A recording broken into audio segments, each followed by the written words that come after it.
Good afternoon, all. Welcome to third session of Day 4 CIT Quantum Hackathon Workshop Series as part of the Qiskit Fall Fest sponsored by IBM Quantum and Kisket. I take this privilege to welcome Mr. Jayesh Parashar. Sir has gathered a diversified experience of 24 years in the field of software development, maintenance, testing, legacy modernization projects, experience in quantum computing over more than a decade, and earned several certificates and affiliations. He is a certified Qiskit developer and IBM Qiskit advocate, conducted several trainings and lectures on programming for quantum computers and quantum cryptography for a number of educational institutions. A few of his lectures on quantum computing are also available on YouTube. Congratulations on your achievements, sir. It is quite an inspirational journey. We are ready and waiting to hear from you about Qiskit Simulators, phase kickback, and density matrix. The session is all yours, sir.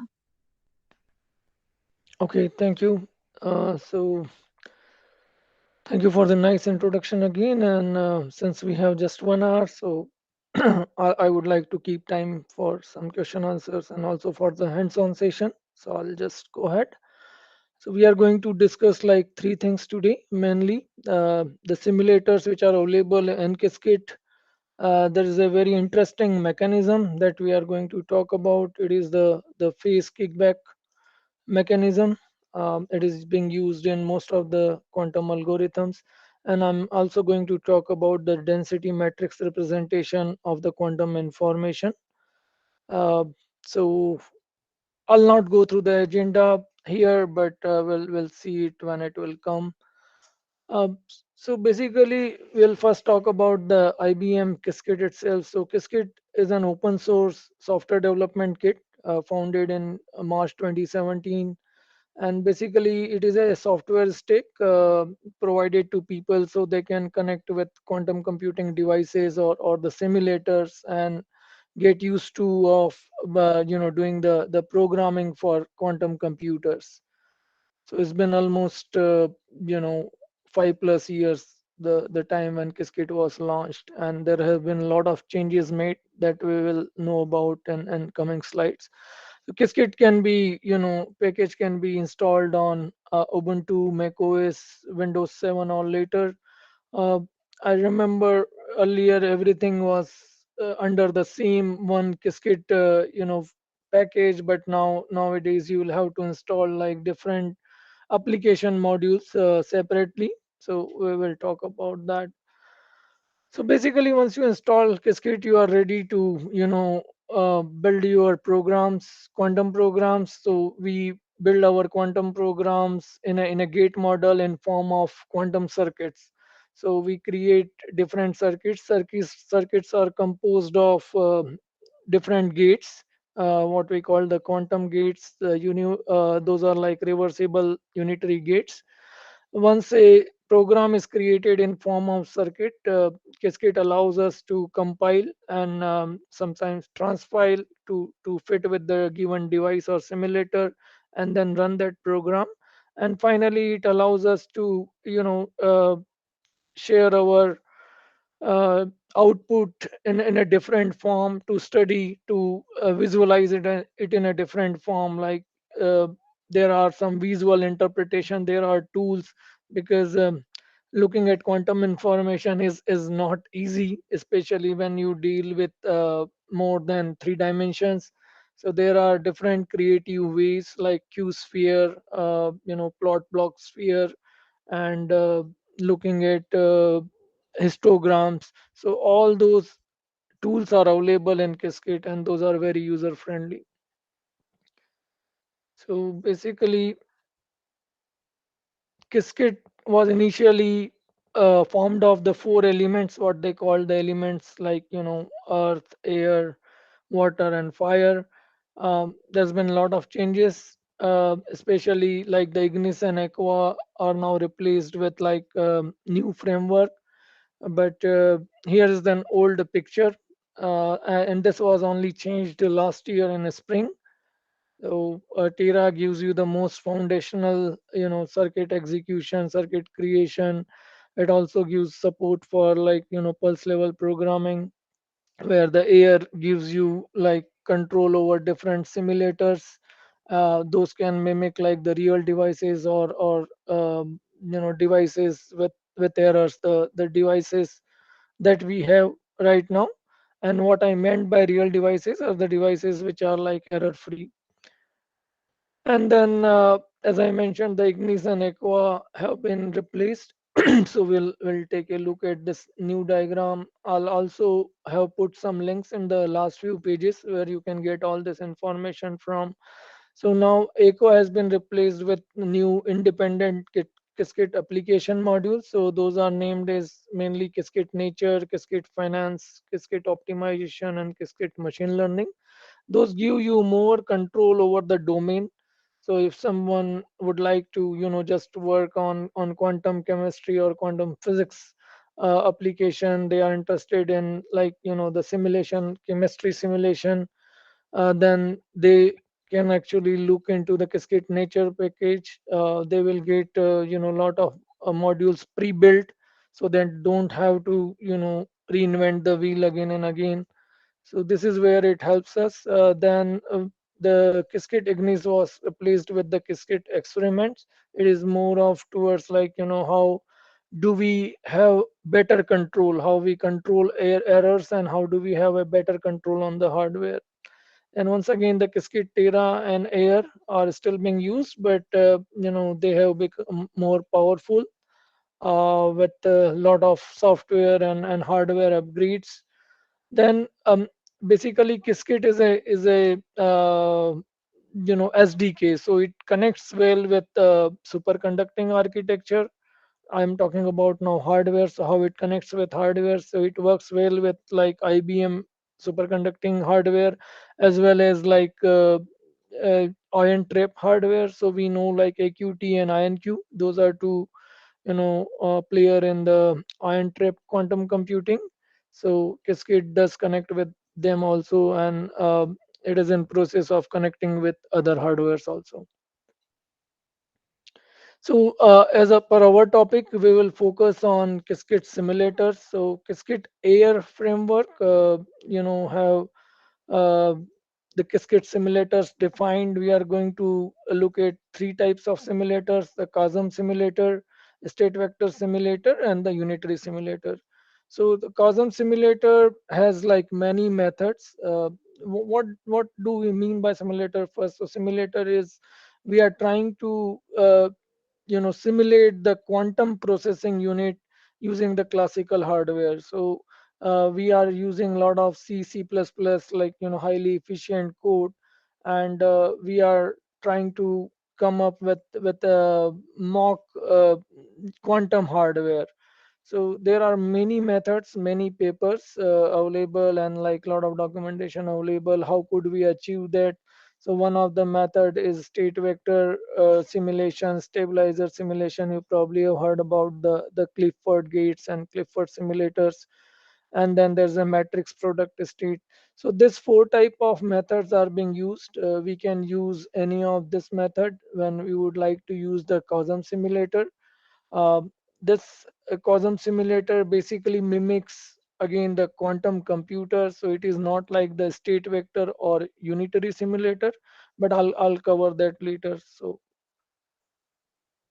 moving to next slide, the state vector simulator gives you the state of quantum system. So if what your quantum system comprised of qubits.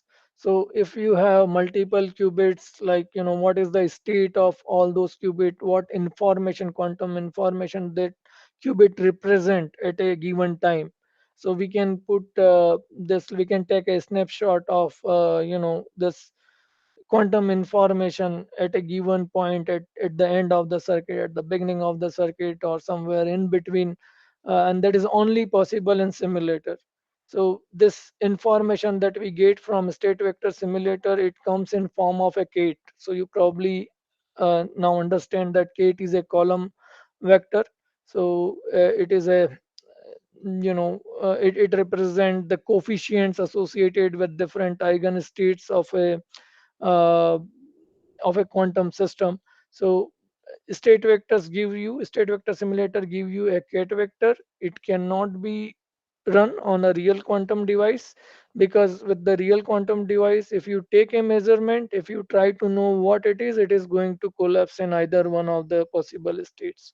So it only works with the simulator. You cannot put the measurement in while working with the state vector simulator. Now unitary simulator is different. So all our entire circuit is a group of quantum gates, and quantum gates are unitary operators. Those are reversible operators. So if we are working with an n qubit system, then we operate that n qubit system with 2 to the power n by 2 to the power n matrix. This matrix is nothing but it's an reversible operator. And the way it works, like unitary simulators is able to give you the matrix or the operator associated with your entire circuit. So your circuit once again can be composed of multiple gates. So instead of multiple gates, you come to know what exactly uh, your entire circuit represents. And I have quoted a good example to give you an idea of what it is. There's one more simulator that is like the pulse simulator. It is basically there for the low level handling of the hardware, and it gives you a better precise control. With help of pulse simulator, you can actually define custom gates. It is mostly used for the device characterization. So we will summarize. Let's summarize the Qiskit simulators which are available on the air framework once again. So Cosm simulator, it gives you the count on the various measurement outcomes. So this is the one that is like best associated with the real quantum computer. So we are using simulator. We have to use Cosm simulator if we would like to first trying a dry run on a simulator rather than running our experiment or our program on a real quantum computer. It the way it works is like you probably know the way quantum programs works or quantum mechanics works is it gives you an outcome based on some probability. So if with Cosm simulator you will run your circuit or you will run your experiment just once, you are going to get a random output, but it will not give you any clue. So you will have to run your circuit maybe 1,000 times, 10,000 times, or whatever, depends on what kind of circuit it is, to get an idea, to get a pattern, or to get a probability. So if you run your circuit 10,000 times and your circuit is like composed of, let's say, 2 qubits, 4 states, you get the 0 0 state maybe 25% times, 0 1 50 times, and 1 1 25 percent times. Then like your possible outcomes are 0 0 0 1 and 1 1. So this is why the QSEM simulator is used most. We use the plot histogram method with the QSEM simulator, but I'll cover more in the example. I would like to save some time to discuss the real program, because Dr. Gandhi told me to do more on the hands-on session this time. Then coming to state vector simulator, once again, it reads the state of the quantum system. It is only possible with simulator, and it require only one run. So, and it should not contain any measurement. So if you have a measurement, then your state will collapse to just like one state, and you would not be able to get the real picture, where what exactly the state of your quantum system was before measurement. We lose all that information with the measurement. Unitary simulator, as I mentioned, it is different in terms that like both the Cosm and state vectors deals with the quantum state itself, the quantum state, the cat or the quantum state vector itself. But unitary simulator is different in terms that it works to get you an operator that applies on the quantum state. So we are talking about two things: the quantum state and the operator. So unitary simulator gives you a reversible matrix, a unitary matrix that is associated with the entire circuit. It does not give you anything on the quantum state of the system. So before we move to like the phase kickback or the controlled unitary, I would like to revise. I'm not sure if you have gone through this material in earlier session, but what quantum operation is, or what we call the quantum gates when we talk about the quantum computing, what that is, what a quantum state is, and what do we mean by single qubit and multi-qubit gates.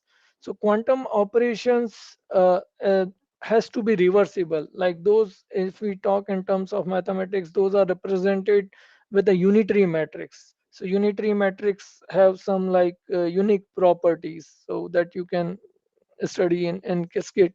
But one of the property is the linearity. So when we apply a unitary function on on a state that is that is in the superposition of multiple basis states.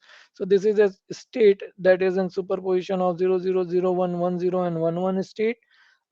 Then if we are applying an operator here, a unitary operator here, then it is equivalent, it follows the linearity. So it is equivalent of applying that particular function or operator on each of the state individually and then taking a sum of that.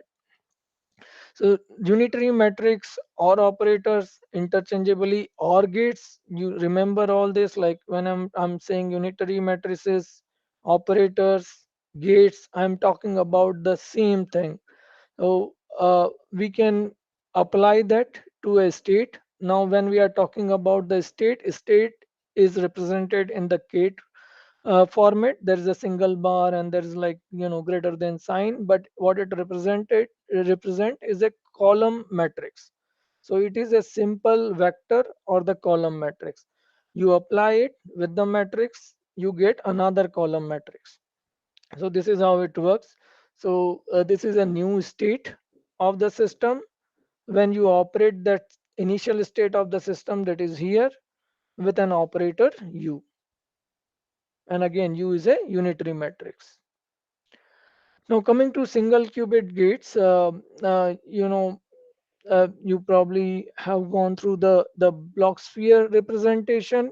But if not, I would suggest that like you understand the block sphere representation very well, because it will help you understand the you know entire working of single qubit gates as well as like a lot of other operations in quantum computing. So sigma x and sigma y are the gates or the matrix which represent the rotation by the pi radian around the x and y axis. Then we have sigma x, y, and z. Like sigma x and sigma z are the most used gates that we call the poly gates or the poly operators. So if we know this thing as in like block sphere, this is a 3D sphere.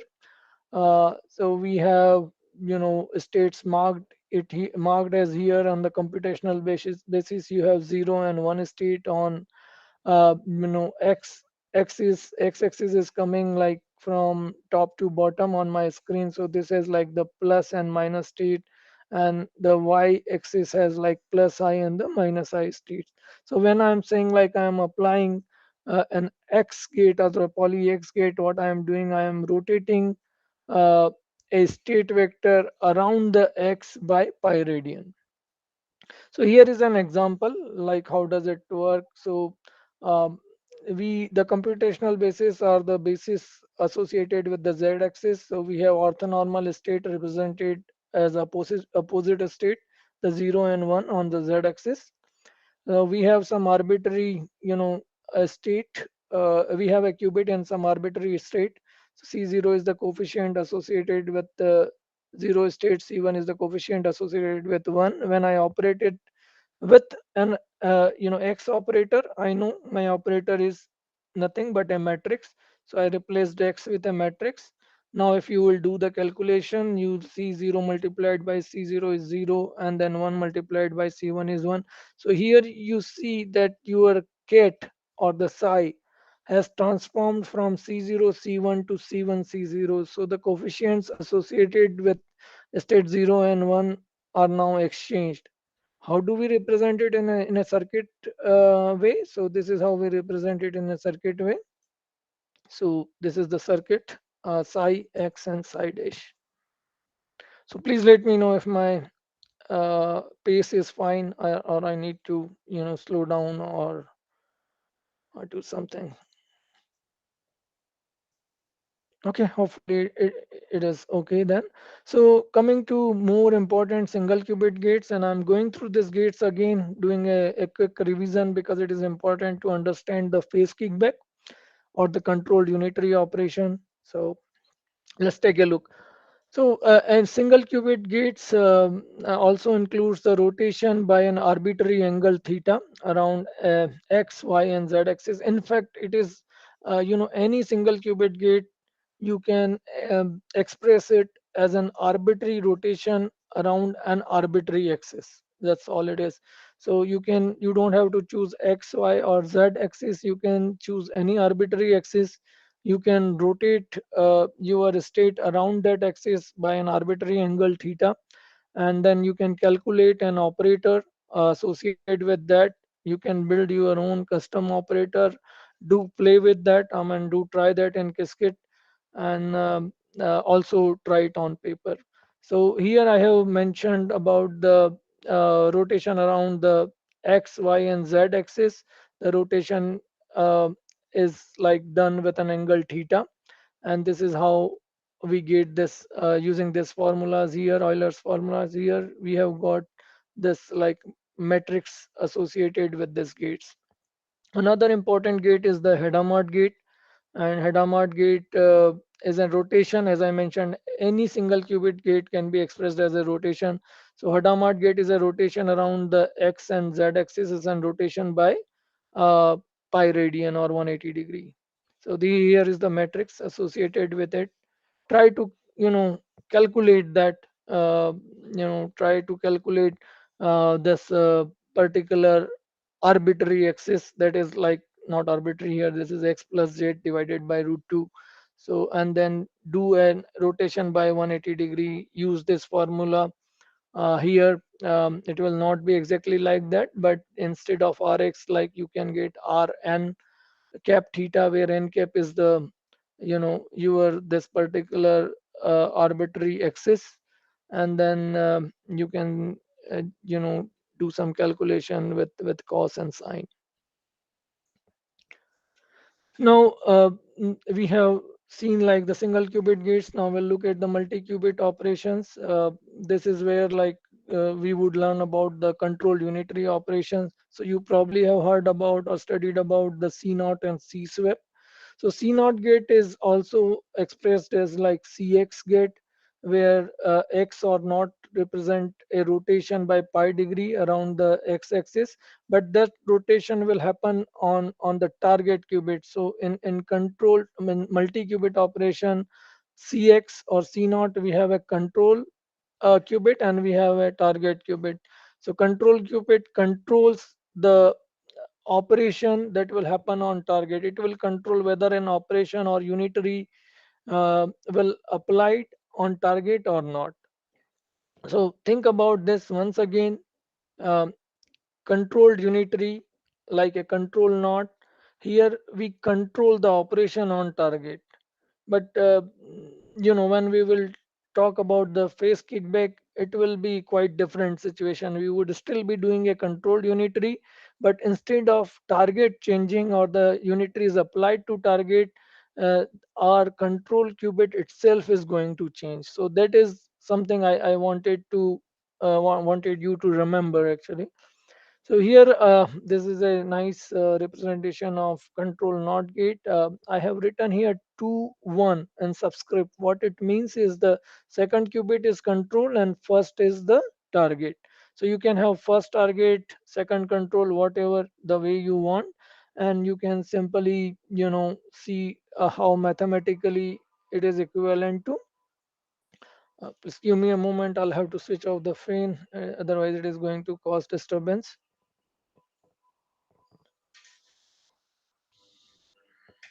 Okay. Okay, hopefully there is no noise from the background now. Sorry about that. So this is one mathematical representation, of C naught gate. When remember when the control is the second qubit and target is the first qubit. So you can try to come up with like C naught 1 2. It is a good exercise. You can do multiple exercise. You can play with like all those matrices and try to come up with something new. So this now we have come to the phase kickback. As I mentioned, like the controlled unitary is a gate where a unitary matrix or an operator is applied to target when the control qubit is in state 1. So we represent this control unitary operation mathematically in the Dirac's format as like CU01. Here 0 is the control and 1 is the target. I can easily represent it in a Dirac format like that. So you can see like this is my LSB, least significant bit or qubit, same thing like. So this is my LS QB or LS qubit or LS bit. And this is my MSB, most significant, because we are only talking about 2 qubit. So my control is the zeroth or the least significant qubit. So I have mentioned here 00 means whenever it is 0, do not do anything with the MSB. Do not do anything with the first qubit. When it is in the state 1, then apply a unitary on the first qubit. So I can simply my unitary is simply a 2 by 2 matrix. So I have this arbitrary unitary matrix here with the arbitrary values, all complex values here. So I can simply put it here. This is a very simple exercise. Please try it out and you will come up with this matrix. Then what you can do, like you can actually replace this u with x, replace this u with z, and do a number of things, maybe with s, or maybe with control phase gate. You can create a control phase gate by replacing it with the phase gate. But it will be a good exercise. It will give you a good idea what I'm talking about. So our controlled unitary once again has two parts, a control and a target. So what happens whenever the control is in state 1, a unitary is applied to the target. But what will happen when our target qubit is an eigenstate of the unitary itself that we are going to apply? In that case, what will happen when you apply a unitary on its eigenstate, you get the same eigenstate as a result, but it is associated with a complex coefficient. So that coefficient is a complex number and we call it the eigenvalue. So this is how it is being represented mathematically. CU01 here, what we have done is like, instead of, since our unitary is now going to be applied to our target, as you can see, similarity between this equation and this equation. But what we are going to get, since we are going to get the same target state again, because our target is an eigenstate of this unitary, so I have replaced this unitary with I, and there is a complex coefficient here, e to the power I5. So you can actually then see that there is a similarity between like this control operation here and the simple operation here. So what you see that the our controlled unitary, when our target is the eigenstate of this unitary, does nothing to the target, but what it does, it adds a phase to the control itself whenever its value is 1. So that will become more clear. If you don't understand, I have put lot of information. My slides are always full of information, so please go through the recording. You might have to, if you are not like expert, you might have to go through it once again. So here is an example. So in case of like our C naught gate, what we can do, we can set the target to the minus state. So minus state is 1 by root 2 0 minus 1. And then since this state minus is an eigenstate of unitary x, the not operation, then it is going to not do anything with this minus. But if you have, let's say you have an header mod here at this position, then that header mode is going to change the control to 0 and 1, so 0 plus 1. But since this minus will remain same, but an value of eigenvalue of minus 1 will be applied to the one part of the control, and then you will get your control will transform from 0 plus 1 to 0 minus 1. And if you would do another header mod here, and if you will measure it, you are going to get a 1. But we will see that in action. Now coming to the last part, out of these three major topics, the density matrix. So density matrix is an alternate way of representing information. So until now we see that I told you that we have a kit or the column vector where like we keep all the coefficients like C0, C1, C2, C3 in a column vector format, and each one of them represent a complex coefficient associated with different states here, or we call this different basis states here, 0, 1, 2, and 3. We can also call that instead of 0, 0, 0, 1, 1, 0, and 1, 1. So this is one way of representing information, but this is what we call the pure state. So these are the state that can always be expressed as the linear combination of the basis states. So if you are not able to represent your information in this linear combination where you use the different basis states, or different I would rather say eigen states of the same basis, then you cannot represent information in this column vector format. So your information has to be pure. You should be representing like just one particular vector when you are using this uh, column vector representation. But our practical world like is not like that, so we cannot guarantee the pure states. So this is why we use an alternate way of representing information. So whenever we have a statistical mixture of more than one pure state, so if you have a psi1, then you may have psi2 with like different um, complex amplitudes here. You may have another psi3. So you have a statistical, a classical mixture. You may have like 30% 0, 20% 1, 50% 0 plus 1, or the plus state. Whenever you have that kind of mixture, and that is very practical, like when we work with quantum computers or quantum communication, our channels may have some error and they may change our like quantum information a bit. At that time we have to work with a different way of representing information that we call the density matrix formulation. It is also called density operator. But it's the same thing. We can again use all our like mathematical formulation, like we can calculate up to a level like what could be the probability, whatever we could do in like in terms of pure state. When we apply a gate, we can do similar things here in the density matrix representation. So when we are talking about a mixture, right? So this psi k, this phi k represent a pure state. So k could be like 0, 1, 2, whatever. So let's say we have a mixture of three states.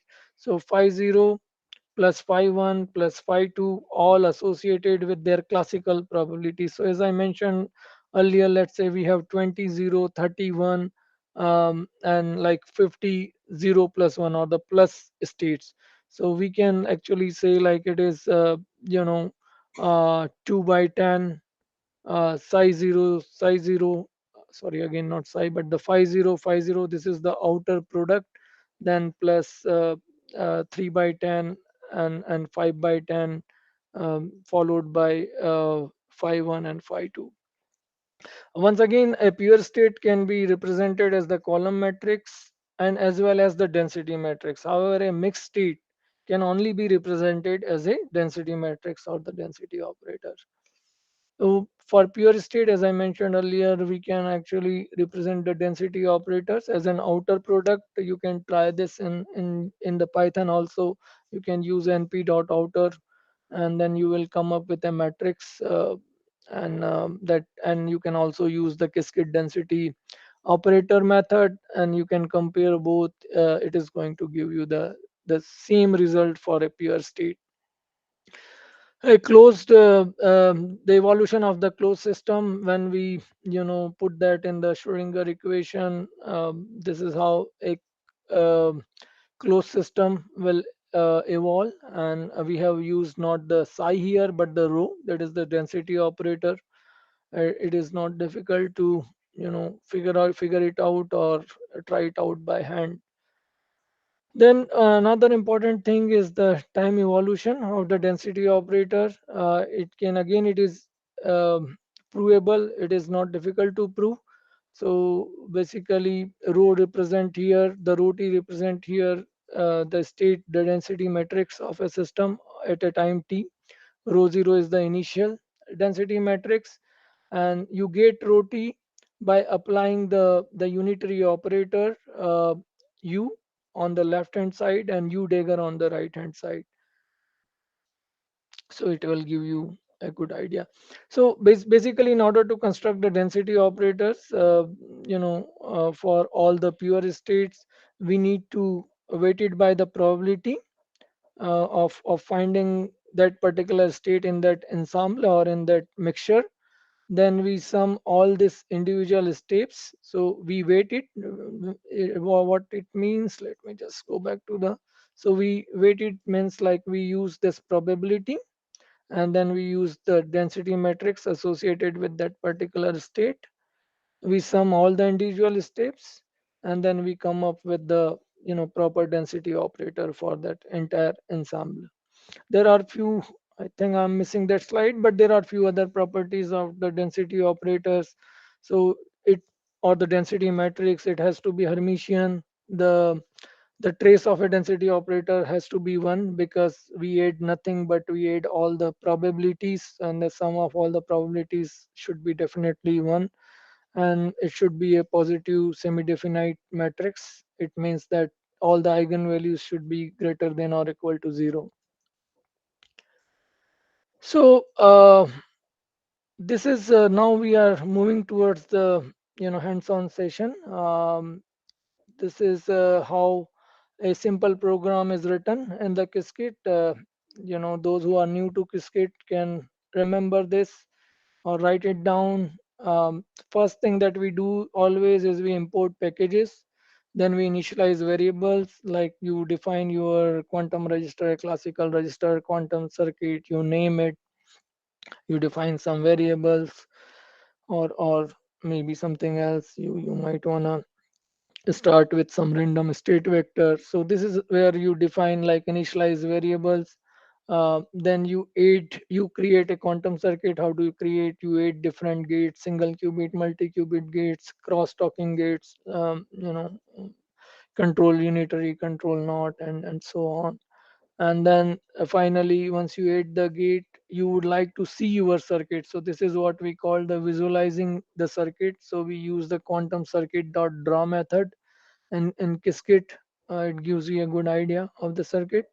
Then we simulate the experiment, or maybe you don't want to simulate, you want to run in your quantum device. So we do it with like choosing a backend, and then we either transpile it and run it, or we can simply execute it with the execute method. And finally we visualize the results with like plot block vector or q sphere or histogram or some other creative way. So I before I go ahead, I would like to know if you guys have ability to do the programming at this moment, or you would be doing it later. I'll just simply go through the programs. Can anyone answer?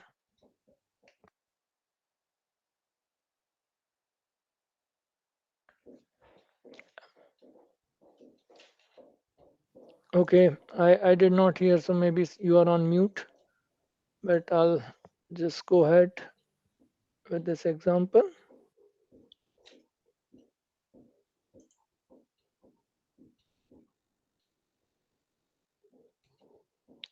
So what I'm showing here is the link to my GitHub. I just created another repository for today's session.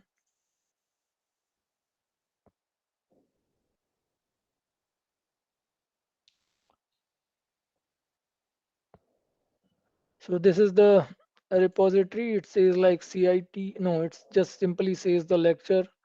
There are all these programs are here that I wanted to that I'm gonna go through couple of them if the time will permit, because I again wanna keep some time for the question and answers.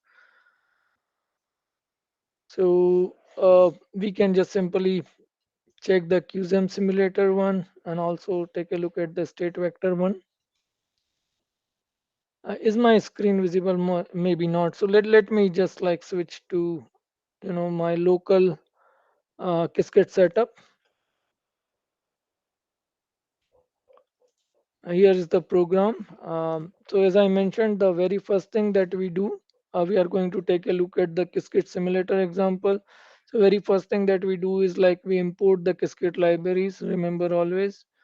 Then the next thing we do is like we define the variables. So here I have defined the variable. I have defined a variable named as like quantum register, the QR. That is actually instance of quantum register. It is like it has 2 qubits. I named it as a QREG. I define another variable. This is a classical register, instance of classical register. It has 2 qubits. Its name is classical register. Then I named my circuit as QC circ simple. So I defined the quantum circuit with help of quantum register and the classical register. Then I perform an Hadamard on the both the qubits. So you can see it here. This is why it is important to always look at what you created. And then I have an like applied an X gate on the first qubit and Z on the second qubit. So qubits are named as like 0 and 1. So I would rather call it 0 and 1, the 0th qubit and the first qubit. So this is I just created. I defined the variables here. Then I created a circuit here.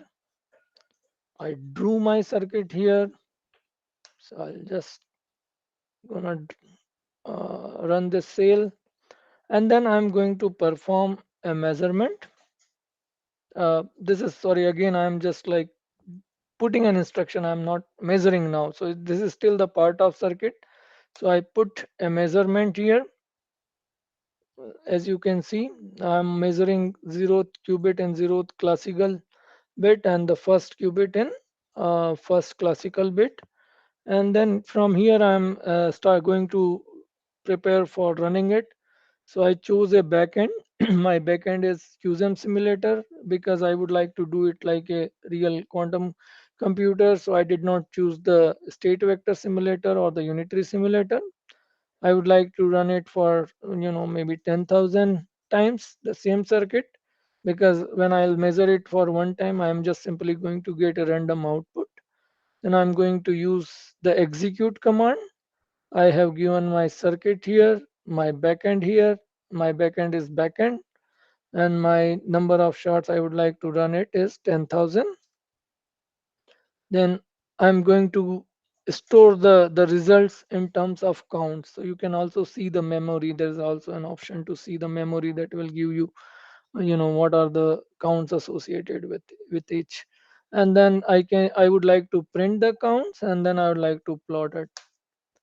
So I have just run that cell, and this is what I have got.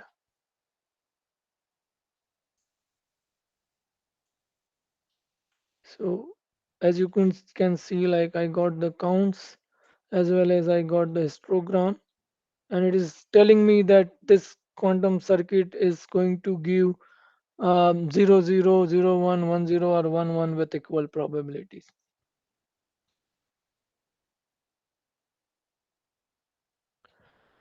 All right, so this was I named this circuit as a circuit simple, but then I created another. Then I defined a classical register, and this is my entangled circuit. So I used to make it entangled, I used a C0 gate.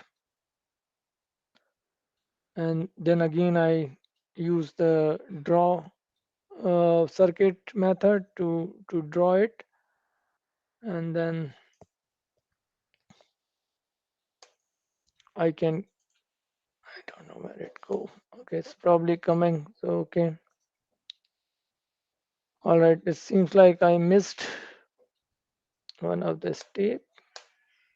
Okay, so here we can see that we are getting 0, 0 and 1, 1 with the equal probability. So do you want me to go through like other examples, or we are running out of time?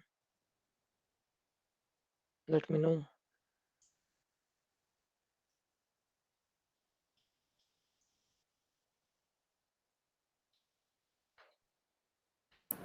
So we are not running out of time, but if it is okay for you, you can uh, Yeah, so I'll explain. just go through another example, Yes, sir. and then I'll take any questions if there are any.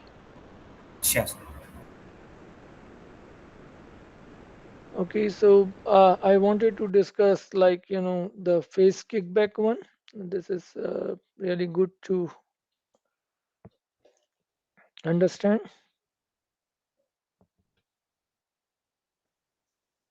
This is once again I have uploaded it to my GitHub also under the lectures.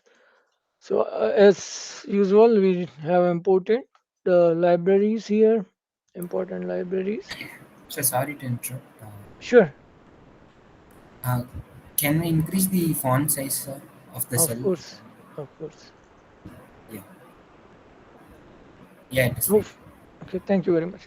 So once again, I chose GitHub because it is giving me better view here. But we are importing the libraries as usual. Then we have defined, quantum register, the variables.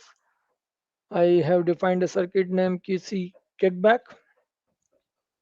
Then I have like different instructions I have put on different qubits. And since we would like to see the kickback, what I did, I put the very first qubit, the qubit 0, in the superposition state of the computational basis that can be done with the Hadamard gate. Then the target qubit, that is the qubit 1 in this case. So what I have done, I have put the X gate to make 0 to 1, and then I applied an Hadamard on 1. So that has taken this state 1 to 0 minus 1.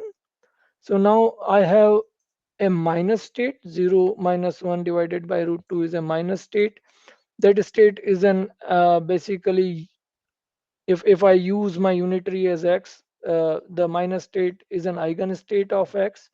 So here I have used the unitary, I have used the control unitary option where the unitary is x. So I use the cx 0 comma 1 where 0 is the control and 1 is the target. But we know our target qubit is in state minus, and minus is an eigenstate of x operator or the x gate. So we are going to see something interesting. So I did a draw on my circuit. It has given me like this output. So my circuit looks like this. Now what I'm gonna do, I'm going to do the state vector simulator. Even like I would like to measure, because I'll have to measure to make sure that the target hasn't changed, but the source has changed. So what I have done, I have used the state vector simulator. It is not giving me an individual output.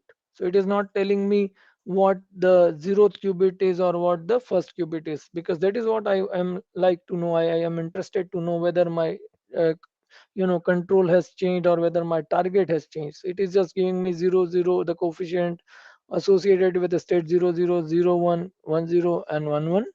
So how do I do that?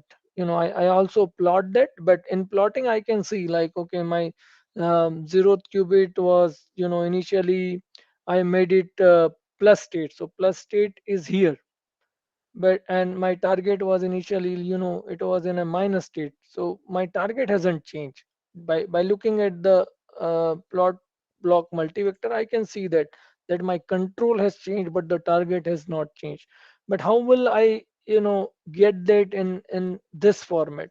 So that is a bit tricky. So what I did for that, I use like the again the state vector measurement, but I put a measurement. What I measured, I measured the target. So when I have measured the target will collapse to either 0 or 1. But I haven't touched the control. So I use this like little trick. I did some trick, so I can still get this particular the control qubit in form of a column vector. So this is what I did here. I use the measure, partial measure. I am measuring the first qubit in zeroth classical qubit, right? So I did not do like 1 1 and like that. So it is just the first qubit and zeroth classical bit. Then I run the circuit again with the state vector simulator, and I print the state vector. The state vector is again like 0 0 0 1 1 0 and 1 1 because it is associated with 2 qubit. Then I put this condition here to get the state associated with my LSB, least significant bit, or my control. So when I applied this control, this condition, I was able to collect the amplitudes associated with my control qubit, and this amplitudes are like 1 by root 2 0 minus 1 by root 2 1, or we can just, because this 0.71 is nothing but 1 by root 2. So this is how I am able to extract in the state vector format the state of my control qubit. So we can see that control has changed, because our control was what? Our control was like simply we applied an Hadamard on zero state, right? So it should be 0 plus 1. And you can try that. You can put a snapshot here and you can just like, measure, not measure, but you can calculate the state vector. So this is how it works. Then I have added another example here where I have taken the unitary as y, but in that case the eigenvalue associated with this particular target state, the target state that is obtained by applying Hadamard NS, uh, is giving you the +1 eigenvalue. So nothing is going to change on the control in this case. So hopefully it is clear, but if it is not, you can actually go through that again. So I'll just jump to the presentations once again. Just want to make sure that I have covered all the slides. Okay, yeah, so this is the very important slide. Once again, I'll just stay here for a minute. And then, so I have explained the example with Quantum Simulator, State Vector Simulator, Unitary, Phase Kickback, and the density matrix. Again, I have written a program. Sorry, I think the link is missing here. But, so I'll put that, but it is actually available on the same, under the same repository lectures. So you should be able to get that. And then this is my GitHub repository. So there are not only exercise associated with this lecture, but I have many more programs that I have created time to time, and I have uploaded it. So you can just find it there if you would like to. Here are some other links. The old Qiskit element documentation. This is a pretty new one, I think in June or July this year. And this is how the simulators, what simulators are associated with Qiskit Air framework. Then this one here is the summary of quantum operations. So it has some idea about the control unitary. And then there's a good write-up on density matrix here. So that's all. And I would like to thank Dr. Gandhi, all the attendees and the people, the committee's chairs at CIT Fall Fest. And I can take some questions if there are any now. Thank you. Sir, when we talk about the eigenvalues and eigenspace, then it is of which matrix? Basically, if you are talking about the phase kickback, then we are talking about the eigen state and eigen value. Then we are talking about the eigen state associated with that particular unitary. That is, we take that gate. For example, if we take Right, Hadamard, then the right, eigenvalues of Hadamard. Okay, okay, thank you, right. sir. Whatever. If you have a control Hadamard operation, then you will definitely, if you would like to see the phase kickback, then you will have to initialize your target with a eigen state of that Hadamard, eigen state of that unitary. In your case, that unitary is Hadamard. Okay, so thank you. Yeah, sure. And you can ask any questions. Does not have to be related with this session actually.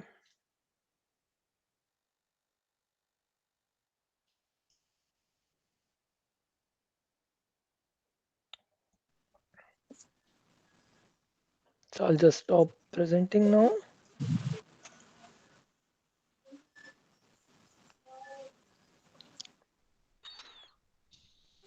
Thank you for your interesting presentation, sir. It was a detailed explanation on Qiskit Simulators, phase Mhm. kickback, and density matrix. You too. Thank you and bye. Bye now.